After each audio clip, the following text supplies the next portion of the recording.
Prokopchuk, yeah. Prokopchuk. What is up, everybody? We are live. We're just getting started here. It is it's the 4th day of May. It is the 4th day of May, and my guest is hiding. He's hiding behind his stream there. It's like a Jedi force field. We'll get to Roman in a second here. Let's just let this load up on all the platforms. Roman, you see it on your LinkedIn? I'm looking right now. Refreshing it. Yeah, we're live. Here it is I love my delay on that. Yep, we're live. We are live. What is happening, everybody? Let's get this thing loaded up there. We got a few people joining us. We'll get started in a minute. Good to go. You good to go, man? I think so. Let me find it. I'm trying to find your thing. Yeah, just go to status all content we are streaming. Get that going, get that going, get that going. We're going to do a quick little updates here. We'll get started in 1 minute. Everyone, thanks for hanging out with us. Bear with us for a moment, please, and we will get the show started in 1 minute. We'll just do a quick little update here. Everyone who is with us, a few people, just hang on 1 second, and we'll get this thing going in 1 moment.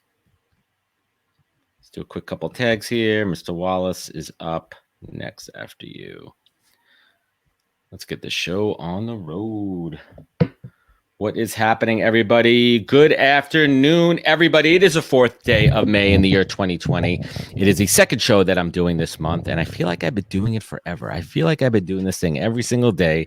I'm like the nightly damn newscaster, Roman.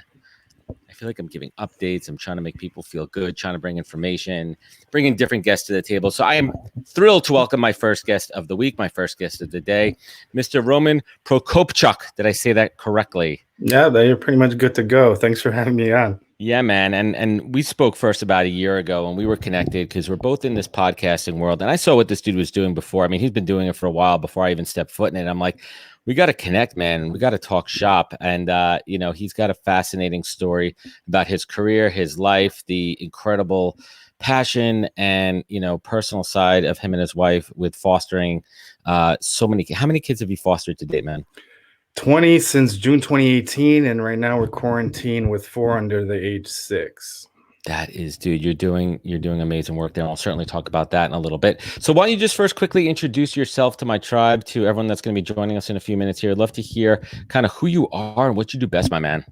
Yep. So quick intro, a first-generation immigrant from Ukraine. Came here when I was 5 in 1990, when it was still under the Soviet Union. Ukraine got its independence in 92. Came here with 6 other family members to a 2-bedroom apartment. Graduated from Rutgers with a degree in criminal justice. Interned with the Secret Service right prior. And then the 2008 recession hit. So I couldn't find a job. I was kind of down and depressed. And an opportunity presented itself to pivot into digital marketing. And I kind of ran with it.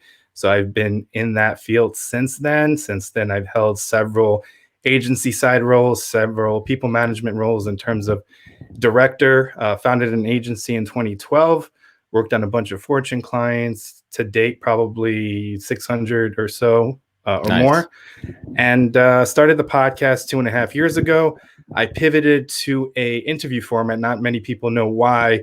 February 2019, my grandfather passed away. So March, I started an interview format. I think it helped me cope and kind of deal with the grieving process.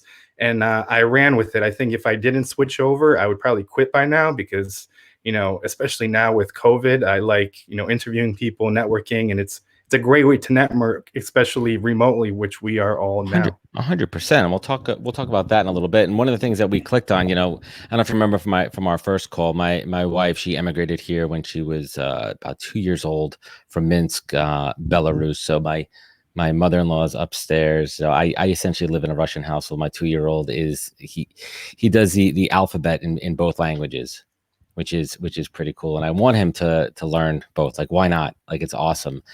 So we've incorporated so much of that culture in our house, and I love it and absolutely embrace it. So one of the pieces that I really, admire about you is your dedication to podcasting. And I think that so many people like have it in their head that, because they see everybody doing it, that it's easy, right? But like they don't get it, like the amount of work and the dedication. And it's all about consistency, right? Like it's all about like day in and day out. Like, what are some, like, let's talk about your podcasting story for a little bit. I mean, you mentioned, pivoting from the solo show to interviewing, and I want to definitely dig into the emotional pieces about that. But let's talk about, like, how'd you start podcasting? Yeah, I mean, at this point, it's definitely a labor of love, and like you said, it's a lot to release a finished product. So I think I wanted to start maybe 6-7 years ago, but it's one of those things. Wow. It's too technical. I don't have time, and then I finally kind of pulled the trigger December 2017.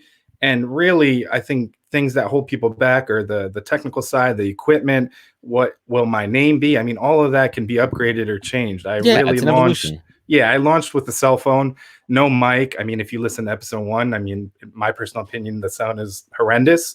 I mean, I try to improve and get better over time, but I kind of ran with it. A lot of it is sharing techniques and strategies that can be applied today in terms of digital marketing, not fluff or high level, let me get people in my funnel and then have, a pay fence up. And then you either contact me for a consultation or whatever. So basically try to add as much value to begin with, then incorporate when I became a foster parent, kind of my struggles and things I'm going through there. And then, like I said, switched over to an interview format. I have kind of a structure to the show. It's usually 4 to 5 questions. And then the conversation goes wherever it goes within those questions as an outline. And it's worked out pretty well. I mean, I launched 164 last week. I have 53 episodes in queue, which is crazy. I thought I was crazy. I'm about 18, 19 backlogged. That's a lot, man. Yeah. So it's one of those things where, okay, I'm happy to have you on, but your thing is probably going to go live in September, October. So. But that's a tough thing too, because it's interesting. Because I have a lot of guests, and I explain that to them. I like, listen, I'm able to record in the next couple of weeks, but I'm gonna be honest, man. It's not gonna release for like 3 months. I mean, the show that I put out last week, I recorded in January. Yep. And it's just is what it is, right? Like, I put out 1 show a week. In April, I upped the cadence to 2 shows a week to kind of move the needle a little bit. But it's interesting. I'm finding that, because I could break down my audience of how and where and when they listen. A lot of my audience is in the cars, they're in their commute, or they're on the subway, they're in the city going back and forth. So my overall numbers are down, which is interesting. And I'm seeing mixed things across the board. I'm talking to a lot of other podcasters, and they're saying the same. How are you seeing your downloads? They're steady to a little up. I mean, it's interesting from countries like that had full quarantines, like Italy and Spain. Like throughout Italy, especially like that Milan northern region, where they were like in total lockdown, then related to my guests. So if I have several guests, maybe from Australia, then they kind of piggyback on their audiences in terms of sharing it and promoting it. And I kind of get an uptick in that sense. And usually a lot of the time when I get listeners from those countries, I start becoming visible in those countries on Apple Podcasts in terms of their charts, usually briefly, because it's not a consistent stream for that country, but it's a nice little bump. Yeah, my audience right now, I think I just looked at it the other day. I mean, right now I'm a very US-based audience. There's some in the UK. I get some in Australia. I had a big Australian guest last week, Ahmad Aman, who pulled in a really big, I mean, it was great to get some exposure over there. And I think that's another piece too, as you evolve as a podcast, right? Exposing in different markets. Why do you think so many people jump into podcasting and then, stop after a couple of episodes? The motivations are wrong, either to make money off of it and monetize it right away, or just to have it a component of their business or brand, but not necessarily add value or kind of be genuine. I mean, I've seen a lot of people that either started or are guests on others that are kind of, portraying what they want to be, not necessarily like their past experiences and what has made them who they are now. That's a big one too. And you mentioned something interesting, which is about preparation and planning. I think very few people have the skill, the ability to just jump on a podcast, a proper podcast, and just do it off the cuff. That's a very small percentage. You look at people like, for me, I think we spoke about this, from an interviewer standpoint, Howard Stern is my gold standard. The way he interviews, the way he runs conversations, it's a conversation. It's not an interview. But behind that is a ton of prep work, a ton of research. I mean, that dude knows what he's talking about, and that comes through in the interview. And I'm very similar to you. I have a structure to my proper podcast. I do a lot of research. I write it out. I have a full introduction. I have anywhere from 5 to 15 questions that I don't necessarily read word for word, but I know that I want to hit on these points during my show to take my listener through an arc. I want to take them through a story arc to make sure that there's lessons learned, that I'm hitting on the things that my guest wants to talk about to promote also. But I also like to throw curveballs, right? I mean, I worked with a media coach and she told me, she goes, sometimes you got to poke the bear, right? You want to get good content, right? Like, what are some of your tips and tricks to really, like, listen, sometimes we got a guest that may not be the most exciting. They may not be able to, properly bring the energy and articulate it. So what do you do to kind of poke the bear on your end? Well, first, kind of my first question is what's been your journey up until now? And usually I try to tell them to be as candid as possible. Usually you also get into the hurdles and the career pivots that they've had, which is kind of makes for interesting conversation for things that they overcame, which oftentimes leads to follow-up questions that they become more comfortable with. Because like you said, some people have really great stories, but are shy to share them or don't necessarily think that they have anything to share to begin with. I think it's important to give people a platform regardless, let's say if they're leaders in their industry or they're just up and coming, because I think there's at least one person out there that has had a similar journey to that person and they can relate. A lot of the times things that are uncovered are on the personal side, different things that people would struggle with, like depression, suicide attempts. And on face value, those people look like they've been having a great life, but everybody struggles with something, and it's important to portray that. And I think a common theme is mental health and kind of mental health awareness that I've had that reoccurred with a lot of entrepreneurs and startup founders, because I think the suicide rate is really high because it's kind of a lonely journey and everything falls on their shoulders. Yeah, I mean, especially now, I mean, mental health is so important too, and everyone's, dealing with the struggle. And you mentioned something interesting, how you pivoted the show from being, mostly a solo show to an interview show after your grandfather passed. And that hit on a couple of things for me, because I'm finding right now that this show is keeping me sane, man. It's keeping me engaged in conversations like this, reconnecting with folks like yourself. You and I have that social digital kind of connection, but we don't talk that much. I said, let's get Roman on the horn here. Let's talk shop. Let's catch up and see what's happening in his life. And then we talk about it from a biz dev tool. My podcast is absolutely one of my primary drivers for business development, and a piece that I talk about all the time. It's significantly easier for me to get a decision maker on my podcast to talk about them, their journey, their company, versus them even responding to a cold email or a cold phone call. And then you develop the rapport with them. You develop that relationship that's ongoing, the post-production, the promotion of the show, and you have a dialogue with them. And it's been absolutely incredible. How are you seeing the podcast work for your business? Yeah, I think it's the same thing, and I think it's a great kind of inroad, like you said, that kind of psychology connection, and people are more likely to talk about themselves than actually, offer or speak to a solicitation, because people get bombarded on LinkedIn and in terms of their email box with a million different solicitations. So that's kind of a differentiator in that sense, and just kind of adding value and taking their perspective and adding it to the general conversation, I think gets appreciated, and then oftentimes come back for opportunities to be on other shows, ask questions, connect, collaborate. But it's a great community in terms of kind of podcasters. And I've only had maybe one or two negative experiences, but for the most part, people are kind of genuine and willing to help each other, which is awesome. Yeah, no, that's pretty cool too. Now, how do you, what are you have you've charted well, you've definitely done, pretty solid numbers. Like, what are some tips and tricks to really enhance to grow your audience, to grow downloads? I think just diversifying, and some people are truly niche, so you don't have a choice. You know what I mean? They focus on, let's say, contractors or lawyers or something. My guests kind of run the gambit, former pro athletes to authors. So one, piggybacking off their audiences if you are an interview format show, and two, kind of not worrying about that to begin with, just trying to add as best content as possible. I think really goes a long way and kind of catches up to you, because ultimately that top 100 is a vanity metric. It attracts other guests, sometimes bigger guests, but it's not what should define your show. No, absolutely too. And I'll tell you something kind of interesting here. I'm on the verge of booking a couple of like legitimate, really solid A-list guests, like not A-list celebrities, but a potential figure in entertainment, like a behind the scenes figure and a potential politician, which is completely moving away from my show, which the core theme of my show, which is business, life stories, career stories. But I think that's what I need right now, because I'm growing. I'm close to episode 100 right now, and I think that one of my not problems, but as you mentioned, is I've been maybe a little bit too niche. And I need to expand it, and you're expanding with bigger audiences.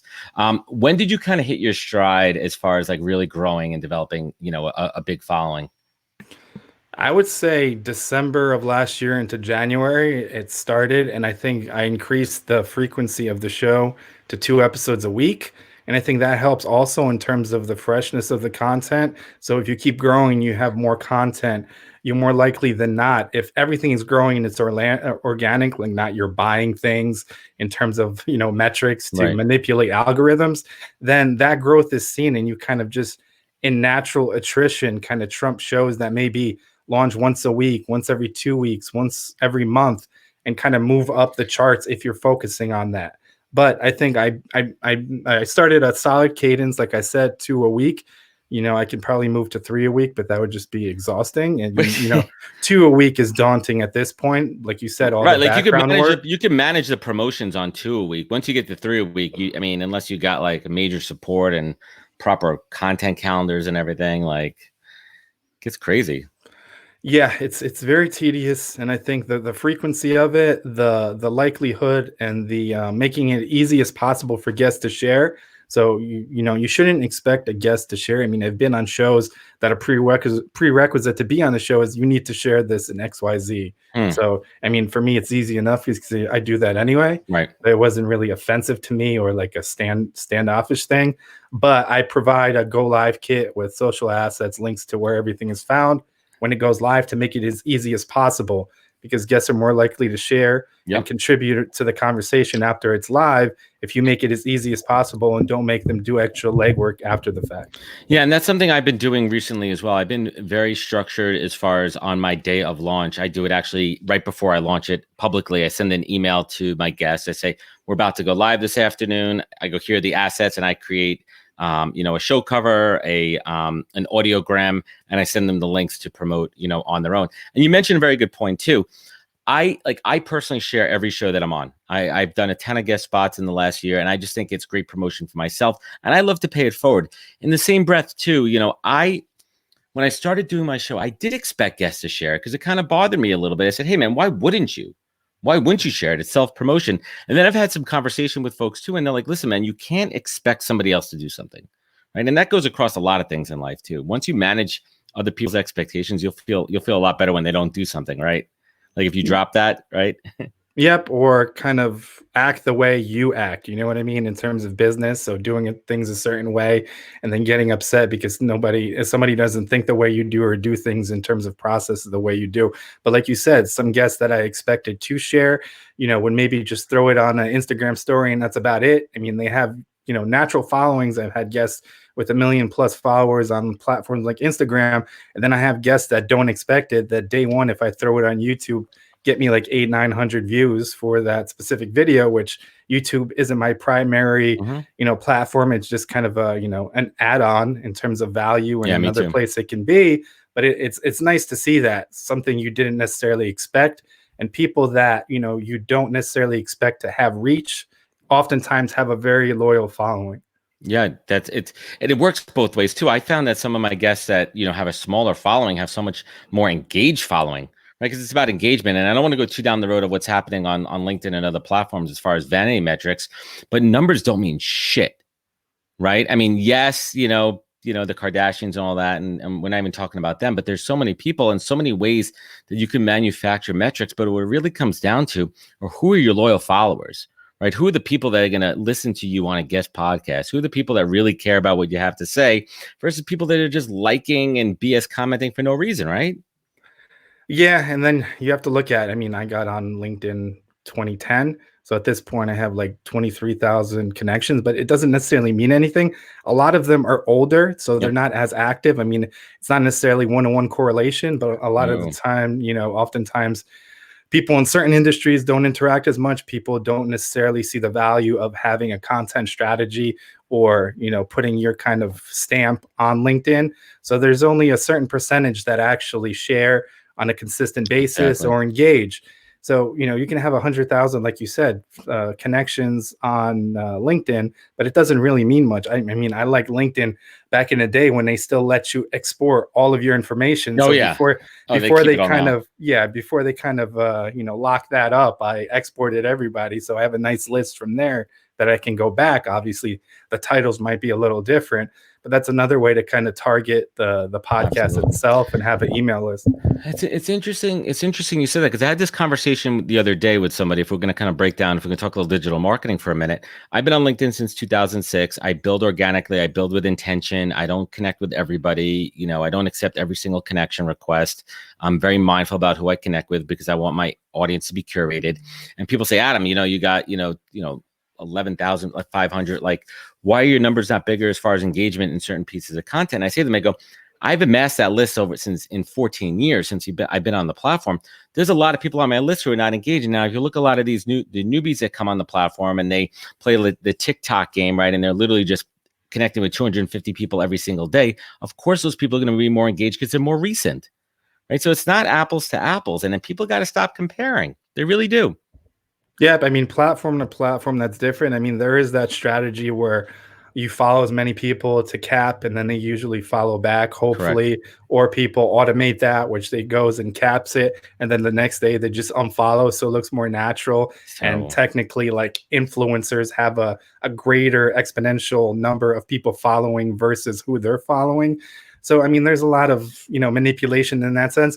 Like I'm not gonna lie, I guess 5 or 6 years ago, I did test buying fans for Instagram, but it completely destroyed my account, and I've been trying to clean it up Right. ever since. It's And all that's kind of a garbage, learning. right? Yep, it's kind of But a you tried learning. it, right? You saw it and you wanted to try to capitalize on it, right? Because let's call it what it is. Like there is something about monetizing off of those numbers. I mean, that's what people are trying to do on LinkedIn right now. They're trying to say, hey, listen, I got X amount of followers. That's making me a guru. You should sign up for my course, right? Like that's what they're doing. Yeah, social proof to a certain extent. And like I said, like I'm honest about that fact. It happened 5 years ago, and I've been somewhat doing a good job of cleaning that up in terms of those numbers. But I started TikTok. I'm to a few thousand there. I mean, that's Cool. natural. LinkedIn's natural, and all my other platforms is kind of I self sabotage myself on Instagram.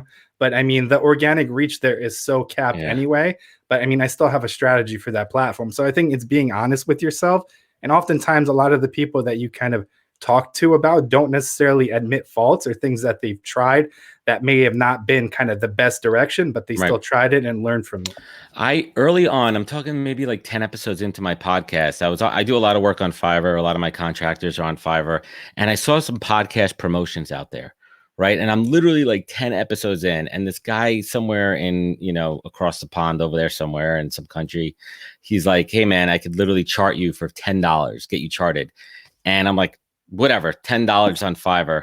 And I don't see anything. 2 days go by, 3 days go by. Finally, a week later, I'm like, dude, what's happening here? And he's like, oh yeah. Next thing I know, I'm literally 8 in the chart, number 8 on there. I don't see any downloads. I don't see anything. I'm like, how did he get this? I still have no idea how he did it.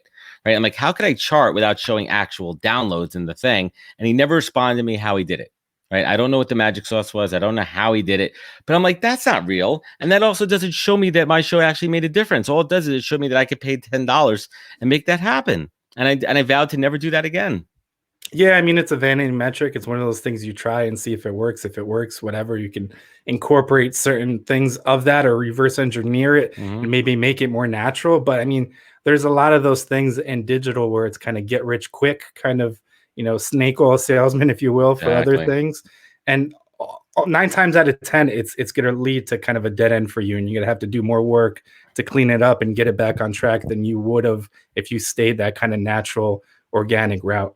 Yeah, and it just feels good, man. Like I know every download, every listen, every engagement is from hard work and my own engagement and my own passion to the brand. And I could look back on that and you could actually, track the results and success and say, yeah, this is from hard work. This is real, right? We're not inflating it. And I definitely commend you on your podcast and your hard work. So I want to pivot a little bit. Your wife, Lindsay, and yourself, you've been heavily involved with fostering kids for a number of years here, and absolutely super commendable. Let's talk a little bit about, you're speaking about the welfare. How's the child welfare system managing it right now during the time of Corona? I mean, we're managing it because everything falls on us because there's no visitation. So luckily I have my wife. I mean, she pivoted her career, so she's finishing up her degree. Actually, she has 5 remote classes now in terms Mm. of college, but she's mainly doing the Monday to Friday, keeping them, in line, sane, time occupied. The oldest foster child has to do class remotely or virtually, but I've calculated it and it's between 15 and 20 hours of calls each child has because the kids are also from 3 different families, 4 kids from 3 different families, and then each has an own, so 3 caseworkers, 3 nurses, 3 law Wow. guardians, three other other things to consider, and then visitation. Sometimes they have 2 or 3 family members each.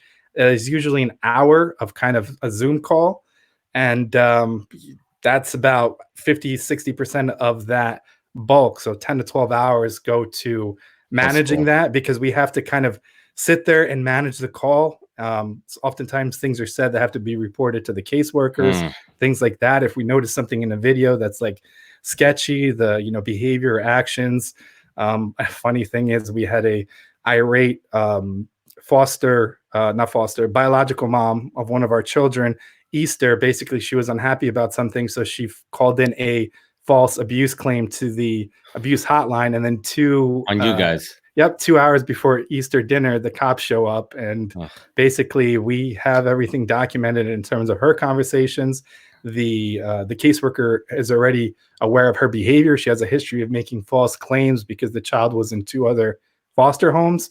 So it's just one of those things. Like, yeah, we're kind of covered because obviously that didn't happen, And and you're recording everything now. yeah, everything is documented, but it's still one of those things that's kind of traumatic for the other kids. Kind of like, really, you're going to do this on Easter? You can't do it on another day, or have a conversation with us, like what's going on. So it's just like we deal with a lot of frustrations like that as well. And how old are the kids that you have right now? If you don't mind me Six, asking. 4.5, 2.5, and 2. That's crazy. I mean, we talked about before. My son is 2 now, and he has no clue what's happening. Right? He's a pig in shit. Nice weather out. He gets to see mommy and daddy all the time. He's happy, and for us too. The flip side of it is we're spending so much time with him. When we're experiencing him growing up and every day. But my 8-year-old, it's tough. We told her this morning that school was canceled, and that was tough. Right? It's tough for her. So how do you, especially with the 6-year-old who I assume is aware of kind of what's happening, right? Like, how do you manage that? Yeah, I mean, they're aware to a certain extent. He's aware that, he doesn't go to school anymore. It's hard to express what a virus is to a 6-year-old, even if Mm. they're 6, or how it affects us, that we can't go outside. Kind of the air is bad, if you will, just trying to break Mm. it down as simple as possible to a 6-year-old level. But other than that, every week they have like a check-in with their teacher. They have like a Zoom call with the other students Yep. to make them feel more, part of the class, and structure to the day. I mean, they have activities in terms of kind of art and other things we do with them, kind of take them places, kind of drive by, let them sit in the car and look at things. We have a few airports in the area, look at planes, whatever, Planes are still helicopter. flying. Yeah, stuff like that. But I mean, Yeah. you're limited to what you can really do. I mean, It's tough. depending where you're located, obviously New York's heavily hit, New Jersey's kind of the second. And we have limitations that we have to kind of just run with and make the best of the situation. Yeah, we're doing it similar here too. I mean, we're doing quarantine play dates, like driveway play dates, where the kids are kind of separated. My daughter's on a Facebook Kids group chat, which is pretty cool. She plays this game called Roblox, which is kind of like a Minecraft type game, and she's literally probably on it right now. But what she also does is she'll pop open her FaceTime with her friends, and they'll fully engage. So she's itching, she's itching to get back. We got my next guest joining in a couple minutes here, Roman. So I like to end all my shows these days with positivity. And I really think right now we got to look for silver linings. We got to look for all the good in the world that's happening, right? All the, we talk about the innovations from the big companies. We see companies, that are making cars pivoting to making ventilators and all that kind of good stuff. But let's take it personal. I'd love to hear from you, one personal silver lining that you're experiencing right now and one professional silver lining. Yeah, personal is just kind of being stuck with not stuck, but in a forced confinement with 4 kids that we actually got placed a week before all this happened. So it was really a learning experience to get to know what makes them tick.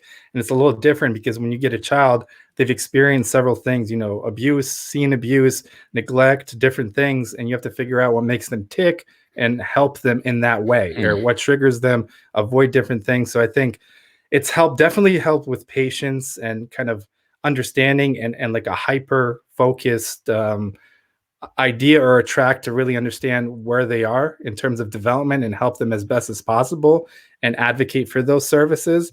And I think if you look at digital marketing, traditional companies that did a lot of conferences and events, road shows, trade shows, they've moved all those budgets online for the most part. I mean, some of those events have virtual summits and that kind of thing. But if you do digital, I mean, it's a great time in terms of repurposing ad budgets, seeing where people are actually online, if their behaviors are a little different with the current global situation, because it is truly global. And you can kind of use that to really grow your brand. And also, if you didn't have an online presence, don't get discouraged. This is the perfect time to kind of develop a strategy and get on there and utilize that as well. Yeah, absolutely. My next guest, Brian Wallace, who I see in the green room. I see you down there, Brian, hanging out. I'm going to bring him on because we're going to have a quick chat and then about digital conferencing. Let's bring Brian on. Brian Wallace, welcome, my man. How's it going? Hey, good, Adam. How you doing? Hey, Roman. Hey, Roman, Brian. Are you guys connected? Do you guys know each other at all? No, we'll probably be after this. We are now. I love making it. That's another cool thing about this too. We're making introductions, and Roman, thank you for that segue too, because Brian is very big in the live event space, networking events too. He is. Are you one of the leaders in the giant LinkedIn event that you guys do? Sure. Yes. And we're going to talk about that as well. How event hosts are pivoting, right? What is, are people engaged as much? Are people still into it? What do the numbers look like? So we'll certainly dig into that in a little bit. So Roman, I want to thank you for your time. Everyone, where could they check out your podcast? Where could they learn more? Yep, Digital Savage Experience. The company is Nova Zora Digital. Google my name, reach out. I'm always happy to have a conversation. Yeah, and you should definitely connect with Brian offline. He brings a ton of value, and I think he'd be a fantastic guest on your show to talk about what he does. So I'll connect you guys offline. Sounds I already sent your request, Roman. Nice to meet you. You too. Roman, I appreciate you. Take care, my man. Be good. You too. And thank you for doing all the amazing work that you're doing with the foster kids. Really, it's awesome. Thank you. Take care. All right, be safe. Take care. Amen. Brian Wallace, my second guest of the day. What's happening, my man? How you doing? What's going on, dude? Gave me a good reason to put on a shirt and I don't even bother, man. You wear sweatpants all day. You can. No, you actually can. I'm wearing my LinkedIn shirt today, so I feel like I'm still doing work here. Nice. This is as I was telling Roman, I've morphed my den into my new studio. It's been about 8 weeks now. I'm loving it. My 2-year-old is probably going to wake up in a few minutes from his morning nap. My daughter's having lunch upstairs. How you handling everything? Great. I have been prepared for the new normal for a while. We were a semi-virtual organization for a while. And yeah, I mean, I'm just this guy on the internet, just like I was before. I'm not minimizing human suffering and death and global pandemic, but I don't know. I mean, I think that I'm well suited to the internet. I've been doing it a while. So you could say that I'm fairly uniquely prepared for a lot of the stuff that's going on. Yeah, I mean, that's kind of interesting too. I mean, I kind of feel the same way. I mean, I operate pretty much all remote. I mean, I go to the city, I see my clients, I do have that face-to-face interaction, but I'm online, man. I mean, between the podcast, the live show and everything, we're used to it too. But I feel like we're missing, there's something to be said. Like everybody was itching for so long. They wanted to work. Everybody wanted to work from home. And now that they're working from home, they're like, I kind of want to get back to the office, right? I kind of want to get back there. The office is a weird construct, so I don't really understand why everybody wants to get back there. Last I heard, everybody was complaining about all these ridiculous long things, long commutes. I love that you said the city, by the way. For those of you who do not understand the reference, Adam is referring to New York City. Yes, so I'm a New York man. Yeah, I'm originally from New York. So us native New Yorkers are just colonialists, and we believe that's the city, and that tells you what we think about everything else. Meanwhile, I'm sitting here in Cincinnati, Ohio, And it's different too. I mean, it's a very good point too. Like New York is a very different beast right now, right? Like, they could clean the offices, they could get, they could separate, they could put cubicles back up, it could get back to Cubicleville and all that stuff too. But the difference is that people physically have to get to the office. And the majority of people in the tri-state area are commuting on the subways, the buses, mass transit, Long Island Railroad, Metro North, all that kind of stuff, which is extremely dangerous. Now, other parts of the country, right? You're in your car. It's a lot safer for you to transport to work, and then once you get to work, there's space there. So it's going to be very interesting, to kind of see how this all happens. So what's kind of the word on the street by you? I mean, are folks like looking to get back to work, back to some kind of semblance of reality? Like what's the feeling? Sorry to break it to everybody, but this is reality. You don't get to pick what reality is. Reality picks it for you. You can try to make your own miracles and all that kind of stuff. I saw a great quote on Twitter the other day that whoever it was, I'll have to look it up later. But they were tired of treating the world like raw chicken, which is a really good way of thinking about it. Like you're just covered up in masks and all that kind of stuff, But I'm not in favor of everybody just going to work anytime soon, because I think people don't understand the ramifications of that. Yeah. So the best thing that we have to model off of this whole pandemic disaster is the Spanish flu that started in 1918. Yeah, it was almost 100 years ago. Yes, and it almost took us 3 years to get rid of it. And what actually ended up killing a lot of people was what we call the second wave, which is what we're all getting ready for some reason. When we're all overconfident. It's very scary. I'm not here to be like pep talk, happy land. I mean, I'm also here for that, but let's just face reality. Why should we all run back into work when there's no cure? No vaccine, yeah. No vaccine. Like, what are you hoping to happen? Even if you had a mild case, whatever that even means, what makes you so sure that you can't get it again? So we're just flying blind on all this stuff, and everybody's like, I'm bored. When do I get to go back to work? Who cares? Who cares? Like, be safe.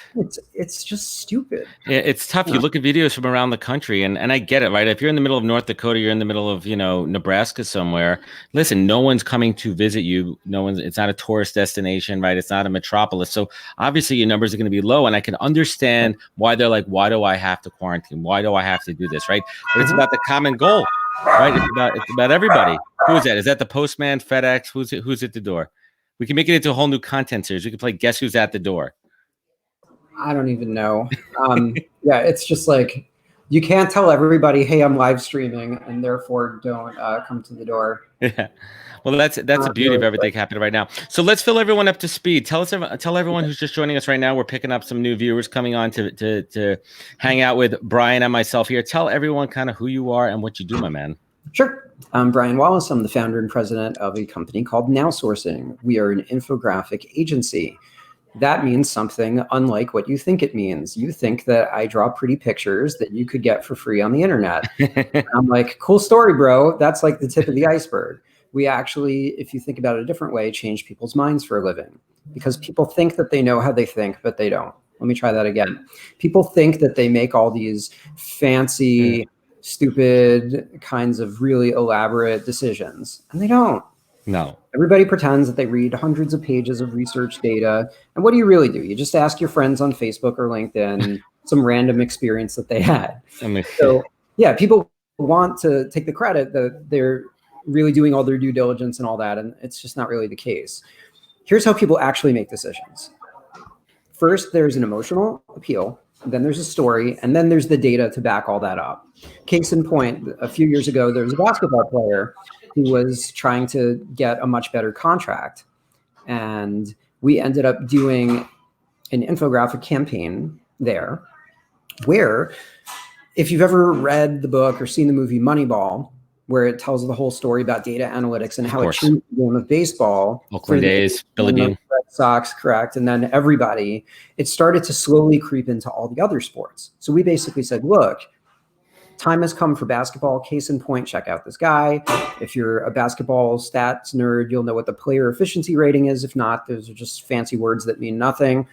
Point is, this was a person who was significantly getting underpaid and underplayed. So it was time to really step it up. So by the time we weaved together the whole narrative and the visuals and got it out all over the media, right before he turned 23 and before the trade deadline, he got a $64 million contract.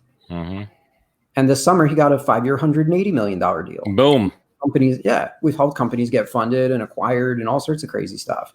And we've been doing it for like the last, this August makes 14 years that we've been around. Wow. And we've just been doing infographic campaigns only for the last 10, 11 years. And they're beautiful too. And the one you put out this morning was awesome, man. Right. The one that, and we're not just, what's cool about the one I saw you put out this morning, it's not just animated, people, you have real images in there. You have real people in there, which I think makes it stand out. And there's a ton of information too. And and it just makes it more digestible. It makes it more enjoyable to read. Right. So there's that element as well. I mean, what's some of that psychology behind the design, if you don't mind pulling back the curtain a little bit? Sure. So again, I think that people, especially in a time like this, are extremely irrational. So they think that they don't have time to sit and read and digest and all of that. So we have to do a little bit of a mind trick, if you will, where the top portion of it has to be unforgettable in the sense that the title, the header, the imagery on there draw them in. Has to draw them in and keep them there. What people are surprised to know is people actually will sit there and read through the entire thing and digest through the whole thing. And it's like a 5-minute read. So simple isn't easy, right? Everybody thinks, oh, wow, that's so simple. I'll go do it myself. Making something look simple. And the difference between subject matter expertise and actually being an expert is a wide difference. Subjective. Yeah. It's easy. Unless you're a mathematician and then there's quantifiable number. Yeah, so you could say you're not a math expert because your math is wrong, right? Right. But it's like, think of it like this, Adam. So let's say we're at an HR group, some kind of fancy event or whatever, back when that was a thing. Right? Back when we used to do things together as people. We do these things together, and we would get together in rooms and shake hands and all this stuff. Be close. Yeah, right. So you get up on stage and a bunch of people who are already experts in your profession are like, oh yeah, that recruiting stuff's cool. I get it, blah, blah, blah. Right. So it's easy to say that to a group of people who know all the words and know all the lingo and know all the players and know the dynamics of an industry. Now, if you took that same presentation and you just showed it to John Q. Public, they'd be like, I don't know what the heck you're talking about. Right. So you have some subject matter expertise, but you don't know how to package it simply. And that's kind of the point of this. It's serving two masters. It's serving just this mass appeal of lots of people who are around on the internet, lots of publications, and then the people that read said publications, getting it out into social, but also satisfying enough that an expert could look at this and say, wow, finally, somebody gets it. They really explained it. So to interlayer different dynamics like that is pretty tough.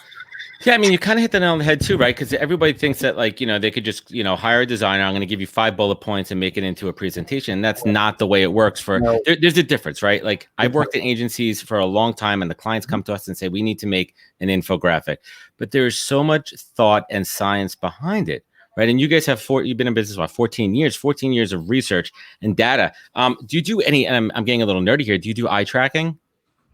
So so you can figure out like how the flow goes if we're going from an image to a chart back to some copy, like what works best. I understand. So in my day, I've done a lot of heat mapping and different things like that. And I've looked at the F pattern, all that kind of stuff.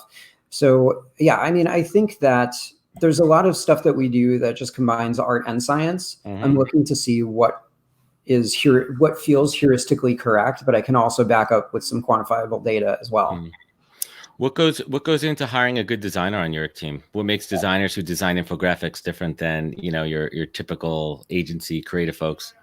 So typical agency creative folks hate doing this stuff, and they know it. So all you guys out there in creative agency land, you know who to call. A lot of my followers who will watch us on the replay. Yeah, right. So like, I know that literally none of them want to do it. And designers, here's a secret, everybody. Designers hate doing it too. Here's why. Most designers are good at one stream of design, maybe 2, maybe 3. After that, they don't want to really try that hard in lots of different directions. Where most people fail on the design side of an infographic, aside from all the other bookends and other departments that we have here, but just if we narrow that in just on design, is that the range and depth of the designers, it's just incomplete. So ask yourself, if you're a designer, do you want to be good at typography? Do you want to be good at mixed illustration? Do you want to be good at isometric design? Do you want to be good at data science? Do you want to be good at, different charts and all of this other kind of data journalism, and we could go on in a lot of different directions. Of course. But there's like 8 different things you have to be good at simultaneously, and it's just more than people want to do. Yeah. Your current company, is it mostly on-site, a lot of remote? What does your makeup look like?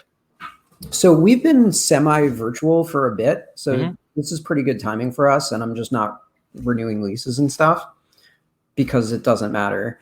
I think that we compete on a world level. There's some people who rate us the top in the nation. So I don't know. I don't think that the world works like that anymore. I think we're going to see, regardless of what happens next, and I don't think that we're coming back to normal anytime soon. I think this could be years.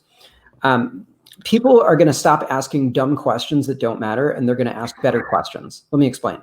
Please. I like to ask dumb questions. No, I don't. Yeah. Ready? So here we're going to go with the dumb questions that people always ask. Where are you based? How many square feet? How many people work there? Blah, blah, blah. And it's like, what if one person works here? What's the difference? Well, that could be limiting. Fine. But fair. Does it really matter how many people are doing it? Not really. People should be asking, what kind of results should I expect? But they ask all these dumb questions to size you up when it doesn't make any sense, because people massively misunderstand what the underdog is. Remember, I get that. David and Goliath? Who's the underdog? Everybody says David. I'm smirking too, because from a recruiter standpoint too, I mean, it's a question I got from a lot of candidates. How many people are in the company? And I could put up a lot of 5-person startups over a 2,000-person company any day. Right. It's apples and oranges. What are you producing at what scale, at what value? Yeah, it's crazy. It doesn't make any sense. So like, let's say there's like, okay, so you're in the city. So you know that there's a thing called Indian Point, right? Up in Buchanan. You know what I'm talking about? Are we talking about is that the nuclear reactor? The nuclear reactor. Not to get creepy, but if there was a problem, it would be really bad for Metro New York. It's real close to the city. It's really close to the you can see it up the Hudson River. It's on the Hudson River, right? You can see it up there. Correct. Right. So I'm not here to scare anybody, but so let's say it was like impending doom and there was about to be a nuclear fallout. So you call the tech support guy who charges $10,000 an hour and he does the equivalent of replacing a light bulb. Are you going to question him to give him a $10,000 check? No, he just saved your life. What's the difference? Everybody thinks about value incorrectly, and it drives me crazy. So there you go. That's certainly interesting too. How do you manage? Because you've been doing a mostly remote workforce for a while. So you're pretty well versed in this. How do you manage and build and kind of curate culture and camaraderie remotely? And like, what are some tips you could give to some leaders who are doing it for the first time right now? This is an important question. So I only ask important questions. Yeah, good. So, and I would tell you if I thought it was unimportant, just this is a crappy question, Adam. Yeah, that question sucks. No, instead of saying that question sucks, what you do is you reframe the question to something better. That's much more polite. That works for the interviewee. Exactly. But since you asked a question, that's great right off the bat. That doesn't need a reframe. Here's what I would say. Everybody is doing like all this, like, we're in it together. Wow. I don't know what to do. Let's go have a Zoom happy hour.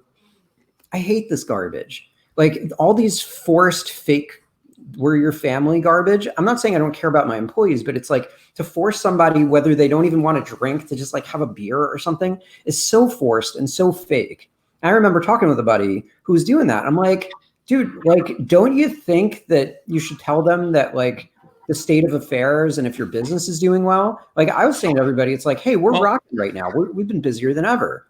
Right? Is it that more inspiring to hear like that your business is actually doing well and you're probably not going to get fired because the company can't pay the bills? Correct. So like just saying, having a beer with a coworker and we're done in 10 minutes does not inspire your employees. Your employees are looking to you to navigate the waters, right?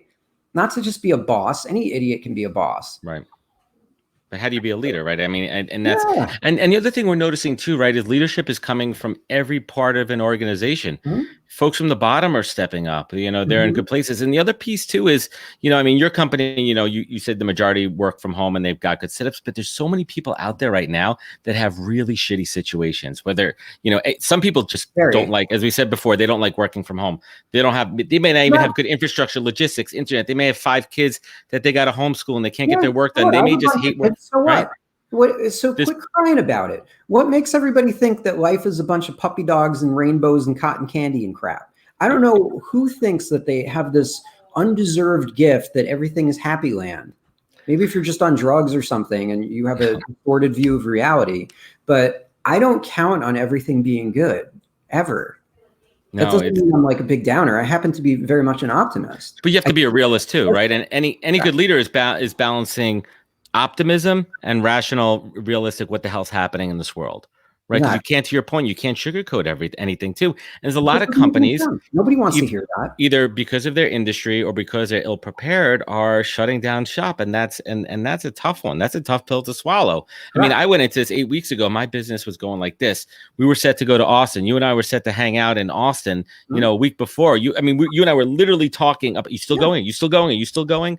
Right? And like I do the majority lion's share of my biz dev in those 4 days. Right? I mean, I crush it. I mean, I literally am like a hyper crazy squirrel chipmunk running from event to event, you know. And that was a tough pill for me to swallow. That was a really tough pill for me to swallow. And I had to shift the way I interact and do biz dev. And I shifted to content, having interviews, talking to folks like yourself, and continuing to network. As I mentioned, right? Yeah. And we'll get back to Austin. Like, do you see South by happening next year? And is it going to look a little bit different? I don't even want to talk about that. I'd rather talk about content because I'm pretty pissed off about that. Yeah. And they're starting to be like trying to do virtual stuff. Listen, every time there's a major change and reshuffle in the world, something big, new industries emerge out of it. After we had the housing market crisis, you had Airbnb and Uber, this and that and the other thing. They all kind of crumbled now, but whatever. Like they had a good run. Right. We just had 129 straight months of unprecedented wealth in America. That's the longest stretch we ever had. It's a long time. Yeah. But who cares? Like wishing for that isn't going to help. So like if it comes back, doesn't come back, doesn't matter. But let's talk about event marketing for a little bit because it's important, right? Like what is that going to look like? You know, are we going to get back to it? Because I think like I tried the virtual networking thing. I did the virtual LinkedIn local. No, that's because you're looking at crappy ones. It's not it's not the same. It doesn't feel the same for me. I mean, I'm a physical people person. No, right? I know, but you're not hugging anybody for a while, Adam. So whatever, deal with it. I want my hugs. So how do we? What do we do in place of it? How do we keep that momentum going? Listen, there's a big game at stake. There's $1.5 trillion industry at stake called the events industry that incorporates everything in the world. Whatever you do for a living, there's a conference. There's multiple conferences of it. Somebody's going to win big at doing virtual conferences, right? Most of them are crappy versions of Zoom and GoToMeeting. They're all the same shit. I've tried 5 different ones in the last 2 weeks. So one of them was like an old AOL like chat room. Okay, but just because people are using retro tech junk doesn't mean it's wrong. Yeah. There's elements missing from it. So let me go through. Please. Most people associate online summit, online event, whatever, with webinar. Webinar, another phrase for webinar is free 1 hour waste of time that I'm going to get sales pitched at the end. And it sucks. And we know that. So when you say I'm going to charge money for a virtual event, people are like, they want your head, right? They're just like, no, you're not going to charge for that. I'm not going to pay to listen to you sell me on garbage, right? So who cares about that? But here's the thing. There's really 3 spheres that make some kind of event worth its salt. One is the quality of the content, the speakers and all that stuff, which they're trying to replicate, albeit poorly. But then there's 2 other games that are happening that most of these people are just sailing on by and they're asleep at the wheel. One is the ability to network with other people, right? Like you said, you and I would be networking our faces off at South by this. What does that attendee list look like? Right. And there's a whole, usually at good places, there's some level of trade show and whatever, people that have some kind of biz dev happening. And the whole world can't just pause on its lead flow. That doesn't make any sense. So there's some next level tech, Adam, that is coming out, on its way out, getting there, whatever. There's a bunch of stuff that's in beta that's on its way. Yeah, give us a little sneak preview. Not so much the names, you don't have to drop the names, but what are some of those elements of that tech that are going to really be game changers? I mean, I'll show you a place that we actually do work with. And if you saw, we just did an infographic all about virtual events. There's a cybersecurity events company that we deal with called Data Connectors. So they used to be a lot of like mid-level cities, right? And doing cybersecurity events in that, having a lot of the local flavor, having a lot of regional talent come and speak and whatever. And they've been moving all their stuff to virtual. And I've seen some screenshots of it, and it looks really cool. Imagine you could see on your screen the equivalent of what looks like walking into a conference center, right? So you have like a giant thing on the screen of a keynote. Right. So some AR, right? Not necessarily AR. So, but it's all animated. Yeah, but I'm saying, like, if you saw people walking around and there was a screen over here saying the vendors that are here, a screen over here saying here's the events that are happening, and then you go into a room and it looks like an amphitheater, recreating this space like that, even though it's virtual and even though it's not perfect, is a big step up from watching a talking head. Do you think people really care about that versus the content itself? Of course they do. I don't know. I disagree very strongly. No, I mean, I need to try it. So I haven't tried it yet. I need to try it first, right? You're right. Okay. Forget the presentation layer and how it looks. Think about it. If I'm going to click on something and just passively watch something with 500 other people, it's low value to me. But if I can see the other people who are in there and engage with them and the other companies are there, it recreates enough of the process that it is worth it.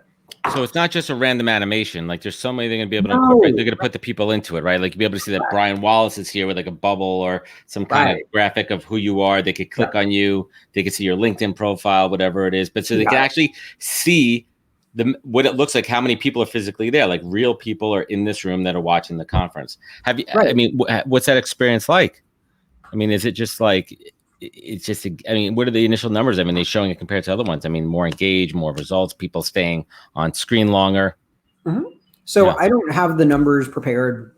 You'd have to ask them. Anecdotally, yeah. But I mean, I've been kind of sampling a lot of these different technologies. There's another one of an event company. It's an online event platform called Hop-In. I've been able to kind of sit in on some of those, and I've witnessed some events that have thousands of people in them. That's kind of cool. Yeah. I mean, the entertainment industry, they've been doing virtual festivals, which I saw doing pretty well. So other industries are, they're showing it. Now let's talk about the big LinkedIn event that you guys do every year. I mean, what are you guys thinking about? What's it going to look like for maybe, hopefully the end of this year, maybe early 2021? Yeah, it's a good question. I don't really know. I mean, a lot of that kind of got paused. I mean, if you look at some of the largest kinds of events there are in the world. Facebook's delayed 2 years, yeah. Yeah, I mean, you look at South by. South by had to take a $350 million hit. Economic impact. I mean, that helped build that entire city. Austin's doubled as a city in 10 years. Of course, right? Yeah. It's South by, ACL. I mean, these are cornerstone events in that community, and it's going to be interesting to see what happens in that city. I mean, the amount of revenue that it brings in. I mean, listen, I truly hope that South by is back next year in one way or another, some form. I mean, it might be a smaller scale, maybe less internet. I mean, I don't know. I really don't know. I don't think any of us know. And we go back to this whole second wave thing, and we're not scientists. Both you and I are not doctors. We play them on TV, but we're not doctors, right? But like, that second wave is scary. I mean, when is it just gonna be like, this is the reality of it, and you take precautions? It's a scary world we live in, man. It's not a scary world. Let's talk about something that's important. It's scary to me, man. No, it's not. If you're going to waste your brain power worrying about it being scary, you're going to be irrational and you're not going to be able to do as well as if you were focused. I don't mean don't worry. That's crazy, right? But I'm saying people they're spending too much of their brain cycles overly worrying about stuff that's outside of their control. Let's just talk about I've been talking about this a lot, so forgive me if you've all heard this many times, but it's important.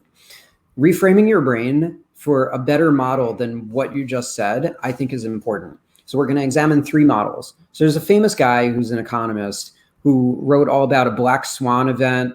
If you look at investing and whatever, he also talks about a really cool word called anti-fragility. You ever hear of this, Adam? No, break it down for me. Here we go. So let's just say that we are at the start of the show. We're the hero of the journey. We're the action player in the video game. Okay. We start at full 100-point health. All right. And we're going to walk through 3 models. One is called being resilient. Everybody's heard of that, right? Children are resilient. People are resilient. We'll bounce back. We're going to do better than ever. Blah, blah, blah, blah. Right. All these tropes that we've heard all day long. Of course. So let's walk through what resilience is. So you start at 100, life comes along, whacks you in the head, knocks you down to your knees. Now you're back at Now you're down to 25 health. Okay. So what happens when you're resilient? Maybe you go from 25 to 30 to 40 to 50 to 70 to 80. Maybe you even recover. Hooray. Maybe you get all the way back to 100 because you bounce back. You're resilient. That's what it means. Okay. Reset. Now we're going to look at fragile.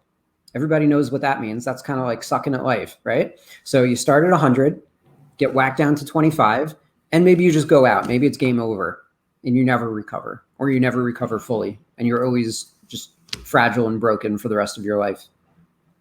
Not such a great thing to aspire to be. No, definitely not.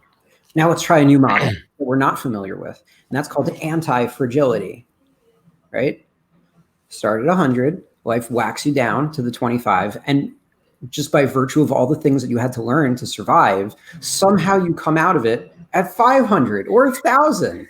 And that's something to be thinking about. That's something worth fighting for in a noisy and distracted world. So right now, so many people are irrational and they can't even make good decisions. Like if you're running a company and your wife and kids and employees and vendors and clients and everybody's counting on you, how in the heck can you make good decisions if you're just all over the place? I see crazy stuff all the time. I have weird conversations with people and I can just see how much they're hurting in their mind. And like, they can't even listen to the things that you're saying. So we've got to reclaim some of that ownership on our brain back a little bit. And I would suggest really thinking about what that means. And you could just Google anti-fragility and see the cool guy talk about it. And yeah, I think that's fantastic, and I agree with you. And I'm kind of nodding along because there's a word that keeps coming up in my head is calluses. It's a word that I've been using a lot, right? Like there's a difference between calluses and scars, right? The calluses get built over time. The calluses are going to protect you. And right now, I mean, I've pivoted, right? I mean, I don't call it that I've lost business. I've called it that I've lost opportunities that I might have had, in a different time and space. But I've pivoted and I said, okay, what am I good at? What am I doing now? How can I push the throttle down and leverage those opportunities? And I think having that mindset is exactly like what you're talking about. Of course, I'm concerned. Of course, I'm playing Papa Bear and protecting my family and fortifying my defenses. But you got to. None of this is in our control, Brian. None of it. None of it is like in the grand scheme of things, right? You and me are not going to stop this virus, right? So how do we? I'm trying to help educate people a lot so they don't do stupid stuff. So I'm trying to do my part. You definitely are. So let's bring it home here, Brian. I appreciate you and our relationship and really what you do by putting out great information and just saying it how it is, man. I think more people need to do that. I think there's a lot of people out there that say what they think people want to hear. And I think there's a big problem with that on social media to begin with, right? They're doing it for the wrong reasons. They're saying what they think people want to hear just so they can get the vanity metrics and the likes and everything. But saying how it is really what resonates. And that's what I appreciate you. So thank you for that. And I've never cared about all that vanity garbage anyway, which is why a lot of people try to copy it and they don't really get it. No. Let me just add something to what you said, and I want to comment on that too. So calluses, like on your hands, if you're weightlifting or rowing a boat or whatever, is really cool. I would just hope to everyone to take that word correctly. Don't be callous to others, but get calluses to perform. Correct. There's a definition there. We're using. Make sure that people are not using the word in the wrong context. I think everyone gets it here. So I want to end this show on a positive note, and I'm asking every one of my guests. I'd love if you could share a personal silver lining and a professional silver lining that you've experienced over the last 2 months. So professional, I feel like I've been preparing for this for a while, and I've really been trying to adapt the mindset that I'm suggesting for others to do. I could show you a video I did like a year and 2 or 3 months ago talking about how we're all probably going down pretty soon. We actually did an infographic in March of 2018 talking about global pandemic. So, I mean, I feel like I don't have like secret knowledge or something. I wasn't hanging out in Wuhan or something, but I feel very grateful for trying to set my life up in a way that I thought I could endure a thing like this and not get overexposed. And I mean, as far as personal, life is good. I mean, I enjoy my family. Maybe I work a little too hard, but I still enjoy them and they know that. And I think that I'm very glad and grateful to see that people are discovering for the first time that they have a wife and kids. That they like their family, that they like spending time with them. And they don't have to like run to the office to hide that or something. So I like that a lot. No, I agree with you, man. we're never going to get this time back. We're never going to have this much opportunity to spend with our family, right? Once people are able to run free again, like it's so funny. I have friends that have, how old are your kids, if you don't mind me asking? So I've got 6 kids. One's already an adult and out of the house. And then we've got 4 teenage boys. Yes, I changed 4 kids in diapers at once, and I don't really remember much about that year, but I can diaper. They were dark years. Yep. And then we've got a little 8-year-old girl. That's awesome. Now, let me ask you this question. I have friends that have kids similar in age, and they're experiencing togetherness and family togetherness that they haven't had since the kids were young, and they weren't able to leave the house and all that. Are you experiencing the same, like family game nights, hanging out, having meals together, talking, interacting? It's magic, right? Yeah, for sure. I happen to be a religious person, so I also have a nice Sabbath 25-hour circuit breaker reset, because I think right now, whether you're religious or not, this isn't to preach or whatever. It's just like, I don't know how people are just endlessly, like, I'm guilty of it 24/6, right? Of just like constantly on the internet. And it's horrible, right? Like, I think to just get a break from some of this stuff is extremely important. You kind of brought something up, because I am beyond addicted. I have a real problem with this thing, and I try to physically move my phone from me.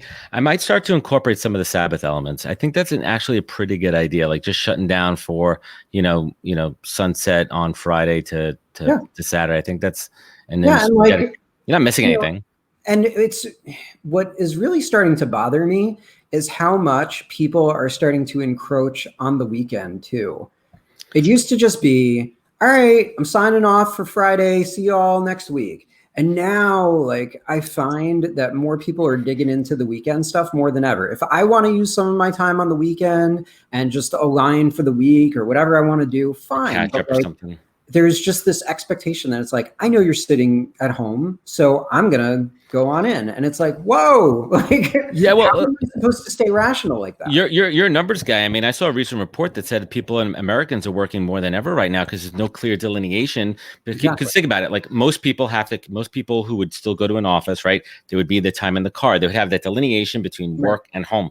When they got in the car, when they went on the train, most people, not New Yorkers, right, are done working for the day. But now it's just nonstop. And like everyone, it's your point, that they're home, that they're not out doing something, and it's tough. And that's leading to a lot of burnout right now. There's a lot of fatigue. I know was it not last Friday, the Friday before, I literally felt for the first time in my career in a long time, I felt fatigued. I felt burned out, that I was just doing too much, and I crashed. I canceled calls. I had a live on that Friday. I literally just canceled it, and I spent the day on the couch doing nothing. Yeah, and that's what I needed. There's nothing wrong with that, honestly. So again, I don't really like to preach. I don't force religion on people. I think that kind of sucks. So whatever. But like, imagine you're the president of the United States, right? I'm not here to talk politics. I don't care what people think. Just please stay focused on the point. So if the world is at brink of war or pandemic, like we are right now, what have presidents historically done? Like, they'll just go out on the golf course, and you're like, what the heck, dude? Don't you see there's like a war happening? And it's like, but you have to remove yourself from situations. You have to allow your brain to calm down and not crash. There's a great author called Dave Pelzer. I'm not sure if you've ever heard of him, but he's a survivor of basically just horrific child abuse. He wrote a really horrifying book called A Child Called It that really goes through a lot of all the crap that happened to him. But he's written a bunch of other self-help books. Definitely a really interesting thing to explore. But he talks a lot about that too, where if your brain is like a hard drive, you can't just have it spin and spin and spin and spin. Eventually it's going to crash. So at some point, you've got to force it, right? Yeah. Whether that means get hard reset your phone away, have a Sabbath, have melatonin, I don't know, whatever it is that you need to do. But you need different habits, and you need to have a reinforcement structure of it. So we used to have all these easy cues where it's like, oh, well, I'm out of the office now. I'm on the train home. So exactly. I put it all away. But everything is now a lot more blurred. So, yeah. I mean, right now, there's somebody who, I don't know what the heck they're doing out there, but it's really backing into a driveway or something. And I wrote a post last week too, because I kind of had this thought. I'm like, and I said to my wife, I go, why don't you take a day off? Like, you have days off, you have time off, vacation days. Like, just because we're in this right now, you're still working, take a day off. And I wrote this whole post, and people were like, holy shit, I completely forgot that I have days off. I'm like, just because you're home and not going to the office, take a day off, like take a walk, do whatever the hell you want to do, enjoy a nice day. And it's about the mental health. So, I mean, I think people just need to your point, like separate from the technology, make yourself inaccessible for a day. Yeah. I mean, lately, one of my best friends is this little thing on your phone, right? See that right there, that little moon? That's called do not disturb. That means leave me the F alone. I'm not picking up the phone right now. I'm not going to get notifications. Nope. I'm running a business. I can't turn all my notifications off. I don't understand some of these people. It's like, I'm a monk now. I'm free of everything. It's like, yeah, but people are relying on you. That's stupid. But once in a while, it's like, just, I like my meetings booked. You want to just call me out of the blue? I don't really like that. I may not answer the phone. I do not like people calling me out of the blue. Correct. It's weird. It's like, why would you want to call me out of the blue? Telemarketing. No, I appreciate it. Brian, I want to thank you for your time this afternoon. Let's definitely stay in touch. I'm very curious to follow along with the emerging trends in the virtual event space and see what you guys are doing there. Where can folks find you? Where could they learn more? Where could they connect with you? Sure. So since I have like the most common name in the world, don't look for Brian Wallace. You might find me, but you'll find 20,000 other people. So I go by the name of my company on most social media, which is Now Sourcing, on pretty much every social thing there is. You can find us at nowsourcing.com. And I do have a podcast called Next Action, which I haven't been doing for a while, but I've been thinking about bringing it back. Get back to it, man.